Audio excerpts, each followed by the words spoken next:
Viewers, welcome back to my channel. இன்னைக்கு கார முட்டை ஆம்லெட் தான் செய்ய போறோம். வாங்க எப்படி செய்யறதுன்னு பாத்துறலாம். ஸ்டவ் ஆன் பண்ணிட்டு ஒரு pan வச்சிருக்கேன். pan ஹீட் ஆனதுக்கு அப்புறமா கொஞ்சமா ஆயில் சேர்த்துக்கோங்க. இதுல 2 முட்டை உடைச்சு ஊத்திக்கலாம். கொஞ்சமா சால்ட் சேர்த்துக்கோங்க. கொஞ்சமா பெப்பர் சேர்த்துக்கிறேன்.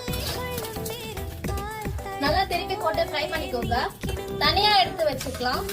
ஃபர்ஸ்ட் முட்டை பண்ண மாதிரியே செகண்ட் முட்டையும் பண்ணிக்கோங்க. இப்போ அதே பேன்ல கொஞ்சமா ஆயில் சேர்த்துக்கோங்க. ஒரு மீடியம் சைஸ் வெங்காயம் சேர்த்துக்கலாம். இடிச்சு வச்ச பூண்டு சேர்த்துக்கோங்க. வெங்காயம் நல்லா வதங்கட்டும்.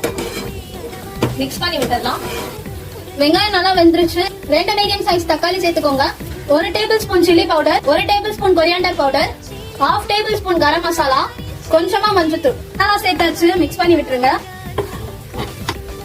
கொஞ்சமா தண்ணி சேர்த்துக்கோங்க.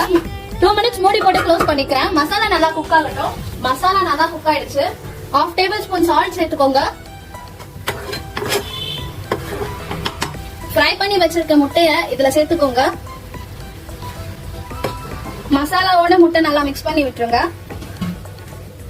அவ்வளவுதான், நம்ம டிஷ் ரெடி ஆயிடுச்சு. ஸ்டவ் ஆஃப் பண்ணிக்கோங்க. செஞ்சாச்சு. வாங்க டேஸ்ட் பண்ணி பாத்துறலாம்.